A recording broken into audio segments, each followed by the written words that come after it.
জয় রাম, জয় গোবিন্দ।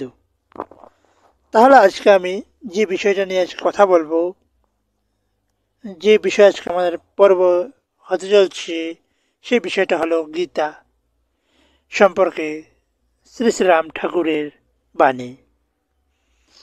তাহলে চলুন আজকের পর্বে আমরা যাই, পর্বটা শুরু করি। জয় রাম। মহাভারতকে মহাপুরাণ বলা হয়। ইহার অন্তর্গত গীতা, শ্রীমদ্ ভগবদ গীতা। গীতার বাণী দ্বাপর যুগ থেকে আজ পর্যন্ত প্রায় 5600 বৎসর ধরে সারা পৃথিবীতে মানব জাতিকে সঠিক পথের সন্ধান দিচ্ছে। সনাতন ধর্মের অন্তর্গত জনগণ প্রতিদিন গীতা পড়েন। যারা ইহার অর্থ বোঝে না, তারাও ইহা প্রতিদিন প্রণাম করেন। এই গীতা সম্পর্কে শ্রী শ্রী রাম ঠাকুরের বাণী হল,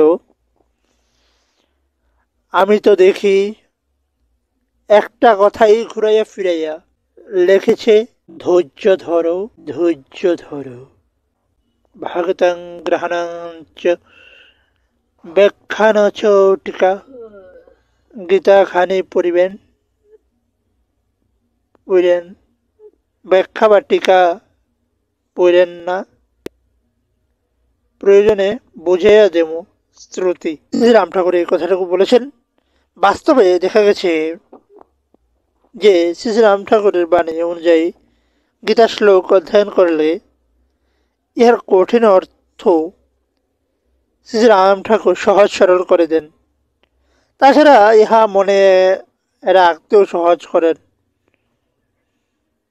এই ব্যাপারে শ্রী রাম ঠাকুরের শরণাগত হওয়া কাম্য। জয় রাম, জয় গোবিন্দ। আমার পরবর্তী যে পর্বটা হবে, সে পর্বটা আসতে চলছে গুরু। আমার পরের পর্বটা হবে গুরু। তাহলে অবশ্যই আমার চ্যানেলটাকে, তাহলে আমার পরের পর্বটা যেটা হবে সেটা হবে গুরু নিয়ে। পরের পর্বে আমার বিষয়টা হবে গুরু। তাহলে যদি আমার পরের পর্বটা গুরু যে পর্ব, সেটা যদি দেখতে চান, অবশ্যই আমার চ্যানেলটাকে সাবস্ক্রাইব করে বেল আইকনে প্রেস করে দেবেন, যেন সবার আগে আমার ভিডিওটা আপনার কাছে চলে আসে। ঠিক আছে? ততক্ষণের জন্য টাটা, বাই বাই। ভালো থাকবেন, সুস্থ থাকবেন। জয় রাম, জয় গোবিন্দ।